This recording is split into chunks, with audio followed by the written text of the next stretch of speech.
சாந்தி. அனைவருக்கும் இனிய வணக்கம்.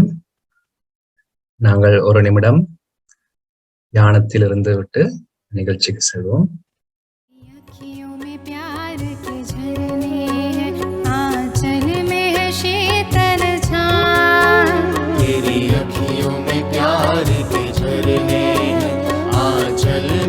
शीतल छाँव जो सुख तेरे मीठे बोलों में, जो सुख तेरे मीठे बोलों में, वो और मिलेगा कहाँ।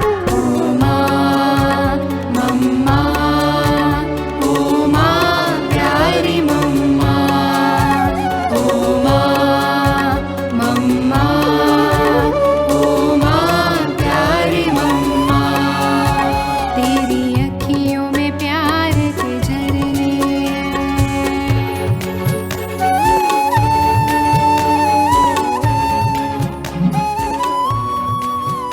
ஓம் சாந்தி.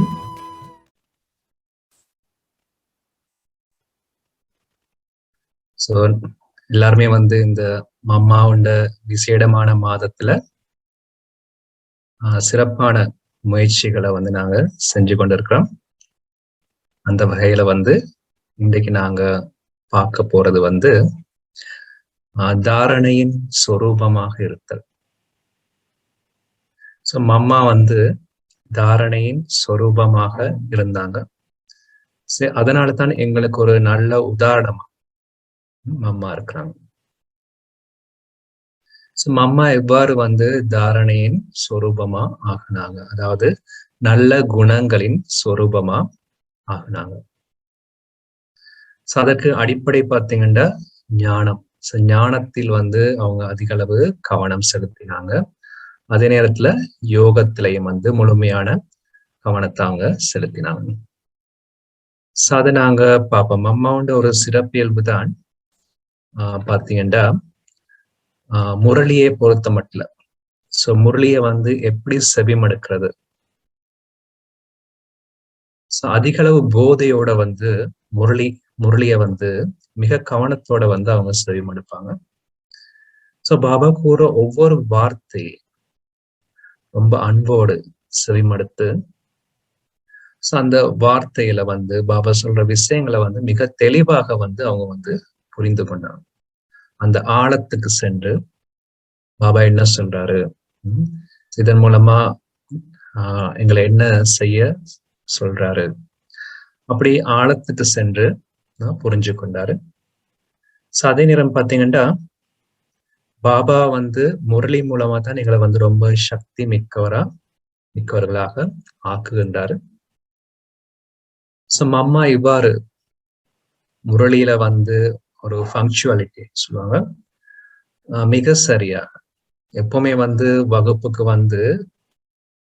அவங்க ஆரம்பத்திலே வந்துருவாங்க. பாபா வாரத்துக்கு முன்னாடியே வந்துருவாங்க. யோகத்துல முன்னால அமர்ந்திருந்து யோகம் கண்டக்ட் பண்ணுவாங்க. தியானத்தை கண்டக்ட் பண்ணுவாங்க. அமைதியை அனுபவம் பண்ணுவாங்க. சோ முரளிக்கு முன்னாடியே தன்னுடைய மனதையும் புத்தியையும் தயார்படுத்திக் கொள்வாங்க. சோ பாபா என்ன சொல்ல போறாரு, அந்த போதைய பராமரிப்பாங்க. சோ பாபா வந்த போது கூட, முரளிக்கு வரும்போது கூட பாபாவுக்கு பக்கத்திலே மம்மா இருப்பாங்க.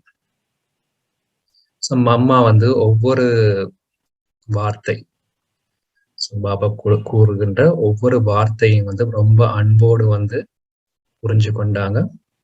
அதுல முழுமையான நம்பிக்கை கொண்டாங்க. சோ அவங்களுக்கு எந்த விதமான கேள்வியும் இருக்கல. சோ பாபா ஏன் இப்படி சொல்றாரு, இது சாத்தியமா, சாத்தியம் இல்லையா, அப்படி எதுவுமே சிந்திக்கல. சோ பாபா சொல்றாரு அது நிச்சயமா சரியாதான் இருக்கும் என்று அந்த நம்பிக்கையோட அதிக அளவு அன்போட முரளிய கவனமா அவங்க செவிமடுத்தாங்க. சோ இன்றைக்கு கூட முரளியில பாத்தீங்கன்னா பாபா தாரணைய பத்தி முக்கியமா சொன்னாரு. தாரணை ரொம்ப முக்கியம். தாரணை இருக்கும் பொழுதுதான் அதிக அளவு சந்தோஷம் இருக்கும். அதாவது பாபா கூறுகின்ற ஞான கருத்துக்கள் உண்டு, அதை கேட்கும் பொழுது சந்தோஷம் இருக்கு. ஆனா உண்மையிலே வந்து அதை எங்களோட வாழ்க்கையில வந்து பயிற்சி செய்யும் பொழுது அந்த சந்தோஷம் வந்து ஏற்படுது. அப்ப அந்த தாரணைய வந்து கொண்டிருக்கிறதுக்கு வந்து இந்த ஞானம் முதலாவது அவசியம். பாபா இன்றைக்கு சொல்லியிருந்தாரு, எங்களோட மனசும் புத்தியும் எப்படி இருக்கு? மனசும் புத்தியும் ரொம்ப தெளிவா இருக்கணும். ஞானத்தை கேட்கும் போது மனசு அங்க எங்க அலைப்பாய்ந்தா நிச்சயமா தாரணை செய்ய முடியாது. என்னன்னா, தாரணை செய்வதற்கு ஞானத்தை வந்து சரியா புரிஞ்சிருக்க வேண்டியது அவசியம். அவதானம் செலுத்த வேண்டியது அவசியம். ஒன்று வந்து மனதை வந்து ஒரு முகப்படுத்து. சிண்டை கூட பாபா சொல்லியிருந்தாரு கோபியர்களை பத்தி. உங்களுக்கு உண்மையான சந்தோஷத்தை பத்தி அறிய வேண்டும் என்றா கோபியரை வந்து கேளுங்கன்னு பக்தியில வந்து சொல்லப்பட்டது. அந்த கோபியர்கள் நாங்க தான் என்று பாபா சொல்றார். மம்மா அந்த அளவுக்கு வந்து உண்மையான ஒரு கோபியா இருந்தான். பாபாண்ட முரளியில வந்து அந்த அளவுக்கு அன்பு வைத்து முழு கவனத்தோட முரளிய கேட்டாங்க.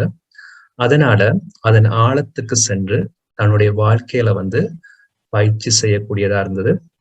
அந்த குணங்களின் சொரூபமா மம்மா ஆகினாங்க. அதனாலதான் பாத்தீங்கன்னா எல்லாரும் வந்து மம்மாவுக்கு வந்து அதிக அளவு முக்கியத்துவம் கொடுத்தாங்க. சில நேரங்கள்ல வந்து பிரம்மா பாபா வந்து சில இடங்களுக்கு போக வேண்டி இருந்தது. அந்த காலகட்டத்துல மம்மா தான் முரளி வகுப்பு நடத்துவாங்க. மம்மா வந்து மத்தவங்க மத்தியில வந்து ஒரு இளையவரா இருந்தாங்க. அப்படி இருந்தும் கூட பாபா மம்மாவை தான் முன்னுக்கு வச்சாரு. அதன் காரணம் வந்து மம்மா வந்து தாரணையின் சொரூபமா இருந்தாங்க. தாரணையின் சொரூபம் என்று சொல்லும் பொழுது தெய்வீக குணங்களின் சொரூபம். மம்மா எப்பவுமே வந்து ஒரு இலக்கு வச்சிருந்தாங்க. அந்த இலக்கு என்ன? அனைத்து தெய்வீக குணங்களும்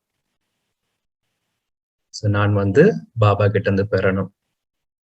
அந்த தெய்வீக குணங்களை வந்து அவருடைய முகத்துல அவருடைய நடத்தையில வந்து பார்க்கக்கூடியதா இருந்துச்சு. மம்மா எப்பவுமே தன்னுடைய வாழ்க்கையில ஒரு இலக்கு வச்சிருந்தாங்க. நான் தெய்வீக மாணவராக ஆக வேண்டும். ஒவ்வொருவரிலும் தெய்வீக குணத்தை பார்த்து தெய்வீக குணங்களை தானம் செய்ய வேண்டும். இந்த பாபா கிட்டத்துல கூட சொல்லி இருந்தாரு. ஒன்று வந்து தெய்வீக குணங்களை நாங்க கிரகிக்கிறது எங்களுக்குள்ள. அதே நேரம் மற்றவங்களை பார்க்கும் பொழுது ஒவ்வொருத்தர்கிட்டையும் உள்ள நல்ல சிறப்பியல்புகளை நல்ல குணங்களை வந்து நாங்க பார்க்கறது.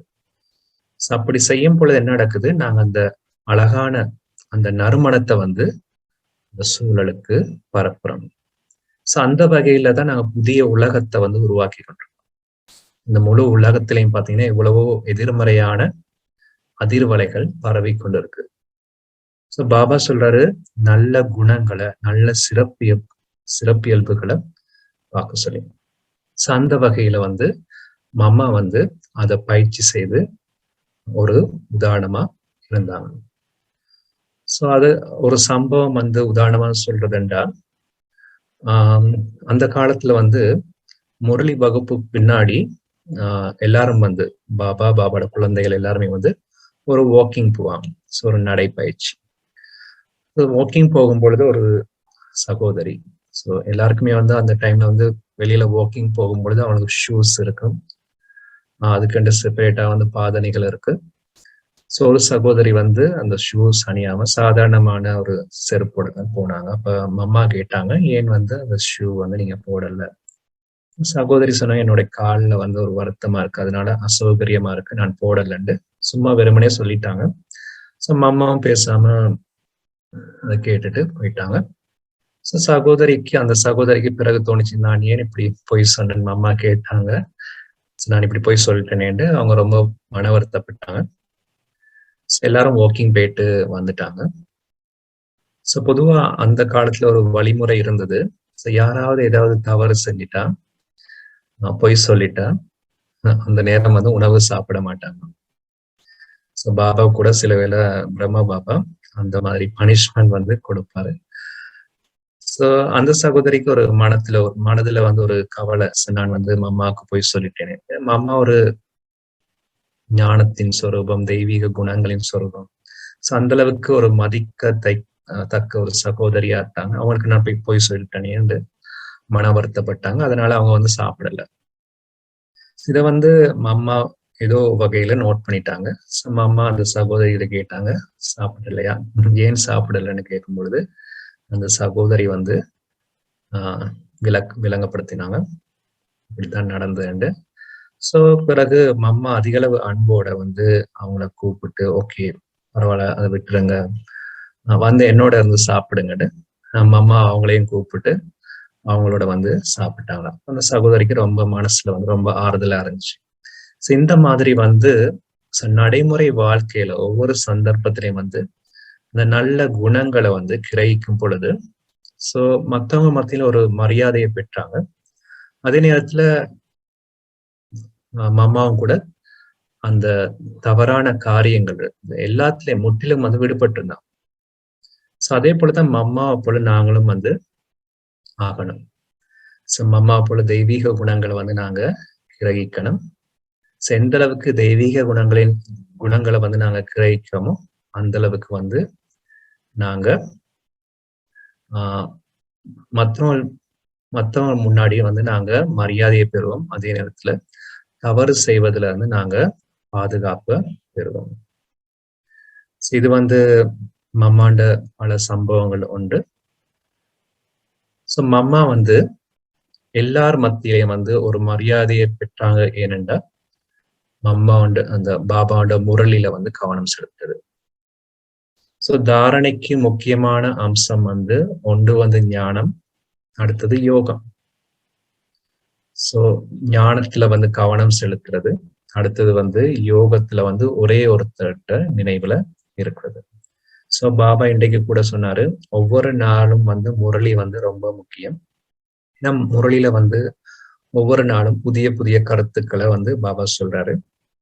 அதனால அதன் ஆழத்துக்கு வந்து எங்களால செல்ல முடியும். சில நேரங்கள் எங்களுக்கு சந்தேகம் வரலாம். அடுத்த நாள் முரளியில வந்து அந்த சந்தேகத்தை தீர்க்கிற மாதிரி பாபா வந்து பதில் சொல்லுவாரு. சோ மம்மாவும் கூட பாத்தீங்கன்னா ஒரு நாள் கூட முரளி வந்து தவறியது கிடையாது. எப்பவுமே வந்து முன்னாடி இருப்பாங்க, பாபாவோட பக்கத்துல இருப்பாங்க, அந்த ஞானத்தின் ஆழத்துக்கு செல்வாங்க.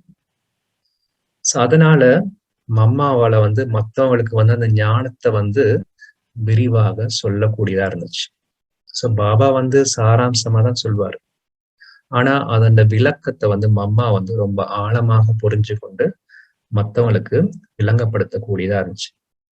சோ அந்த சிறப்பு இயல்பை வந்து நாங்களும் வந்து வளர்த்து கொள்ளணும். சோ பாபா சொல்றாரு, இன்றைக்கு தாரணை ரொம்ப ரொம்ப முக்கியம். அந்த தாரணைக்கு வந்து மனசு வந்து தெளிவா இருக்கணும். இன்னைக்கு முரளியில வந்து பாபா சொன்ன ஒரு விஷயம் தான், மனசு சுத்தமா இருக்கணும்ன்றா எங்களோட உணவு பழக்க வழக்கங்கள் வந்து ரொம்ப நல்லா இருக்கணும். தூய்மையான உணவு எடுக்கணும். தூய்மையற்றவர்கள் சமைக்கின்ற உணவை வந்து நாங்க எடுக்கக்கூடாது என்று பாபா சொல்லியிருக்கோம். அது சைவமா இருந்தாலும் கூட தூய்மையற்றவர்கள் சமைச்சிருந்தா அதை நாங்க எடுக்கக்கூடாது என்று பாபா சொல்லியிருந்தாரு. உணவு வந்து ரொம்ப ரொம்ப முக்கியம். எங்களோட உணவு வந்து எப்படி இருக்குதோ அதே போலதான் எங்களோட மனசும் இருக்கும் என்று பாபா சொன்னாரு. அது வந்து மனசு வந்து ரொம்ப தெளிவா இருந்தா அங்கெங்க அழைப்பாயுது. அம்மாவால எப்படி வந்து ஒரே ஒரு பாபா மேல போக்கஸ் பண்ணக்கூடியதா இருந்துச்சு. அதே போல நாங்களும் வந்து செக் பண்ணி பார்ப்போம். என்னால வந்து யோகத்துல வந்து அம்மாவை போல கவனம் செலுத்தக்கூடியதா இருக்கா? முரளி வகுப்புல வந்து முழு அவதானத்தோட ஒவ்வொரு வார்த்தையும் வந்து புரிஞ்சு கொள்ளக்கூடியதா இருக்கா? எல்லா குணங்களையும் வந்து நான் வந்து பயிற்சி பண்றேனா? எனக்குள்ள வந்து நான் வந்து கிரகிக்கிறேனா? அன்றாட வாழ்க்கையில வந்து நான் வந்து அதை பயன்படுத்துறேனா? இதை வந்து நாங்க செக் பண்ணி பார்க்கணும். இதன் அடிப்படையில வந்து ஒரு சின்ன தியானத்தை நாங்க செய்வோம். இந்த தியானத்தை செய்யும் பொழுது அதை நாங்க அனுபவம் செய்து பார்ப்போம்.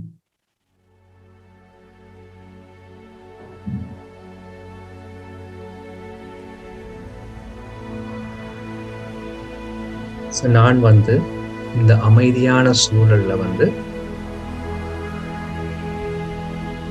சூட்சும வதனத்துல பாப் தாதாவுக்கு முன்னால இருக்கிறேன்.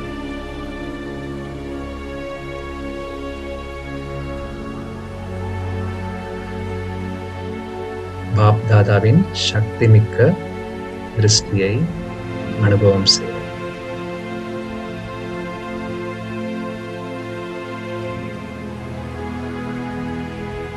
அவரிடமிருந்து அதிகளவு அன்பை அனுபவம் செய்வோம். பாபா அன்பு கடலாக இருக்கின்றார்.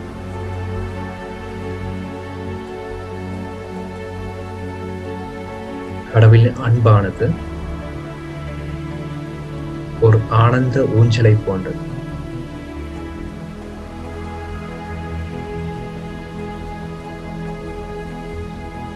இந்த சந்தோஷமான ஊஞ்சலில் ஆடும் பொழுது நான் கடவுளின் அன்பில் மூழ்குகின்றேன்.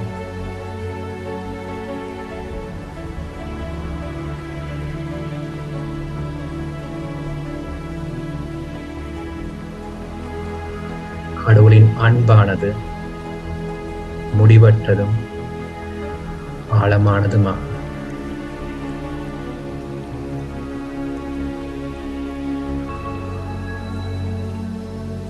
பாபா அதிகளவு அன்பு வைத்திருக்கின்றார்.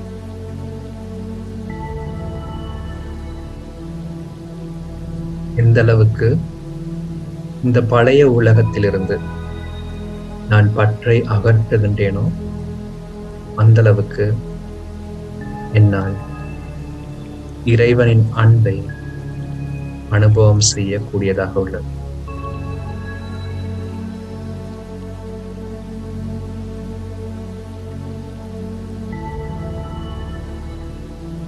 நான் பாபாவின் அன்பில் மூழ்கி இருக்கின்றேன். இந்த அன்பானது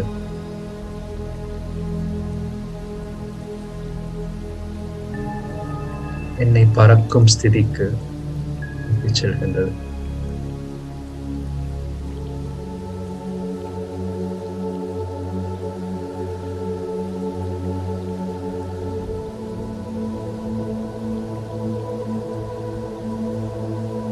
இந்த பறக்கின்ற ஸ்திதியில் நான் இருப்பதால் உலகின் புவியீர்ப்பு சக்திகளுக்கு அப்பால் நான் நிலைத்திருக்கின்றேன்.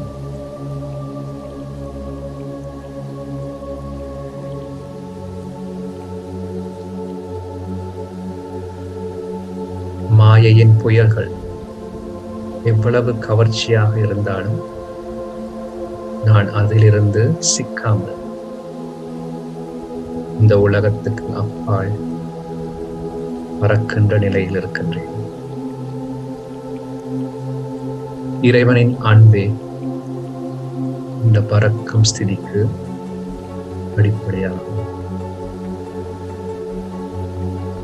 இது அதிகளவு சந்தோஷத்தை எனக்குள் ஏற்படுத்துகின்றது. இந்த அன்பில் இந்த உலகில் இருக்கின்ற அனைத்து துன்பங்களையும் நான் மறக்கின்றேன். சந்தோஷ ஊஞ்சலில் ஆடுகின்றேன்.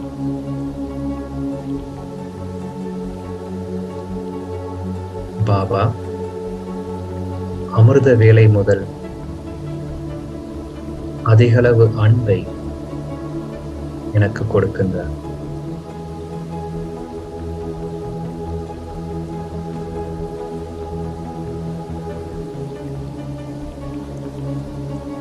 கடவுளின் அன்பும் சக்திகளும் இறை ஞானமும் என் இதயத்தில் நிரம்பி இருக்கின்றன. இதனால் இந்த உலகத்தை பற்றிய எந்த கவர்ச்சியும் என்னை ஈர்க்கவில்லை.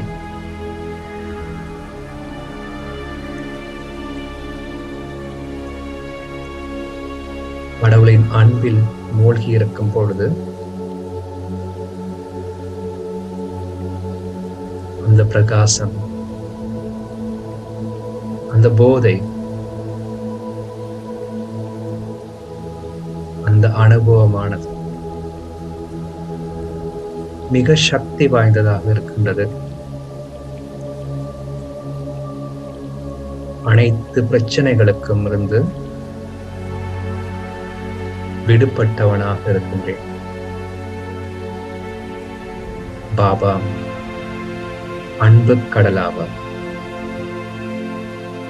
அந்த அன்பின் முன்னால் எந்த பிரச்சனையும்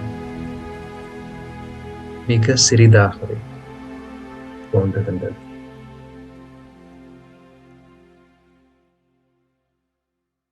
எதுவுமே கடினமாக தென்படவில்லை.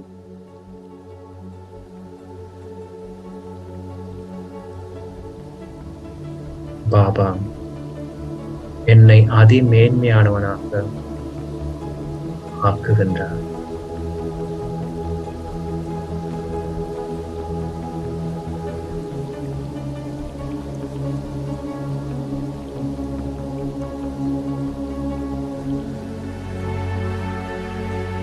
பாபா என்னில் எதை விரும்புகின்றாரோ அதையே நான் செய்கின்றேன்.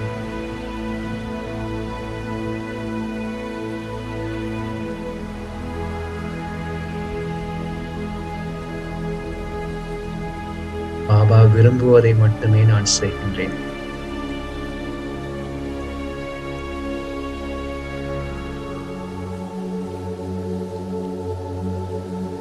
என்னுடைய சுயமரியாதை என்ற ஆசனத்தில் நான் எப்பொழுதும் அமர்ந்திருக்கின்றேன். மம்மாவைப் போல சகல குணங்களும் நிறைந்து அந்த குணங்களின் சொரூபமாக நான் இருக்கின்றேன்.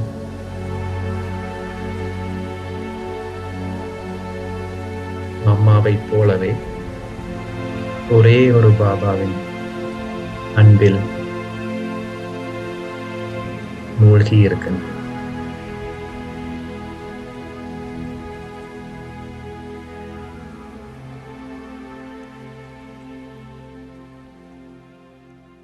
இந்த அனுபவங்களுடன்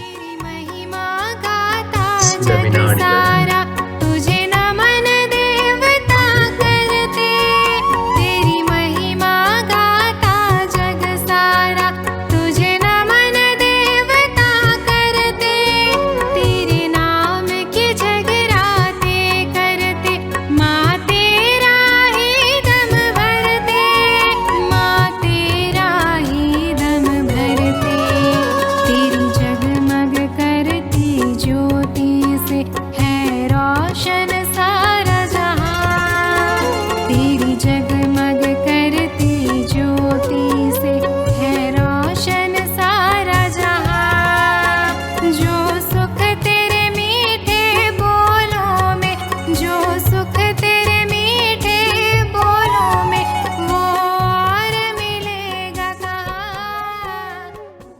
சாந்தி.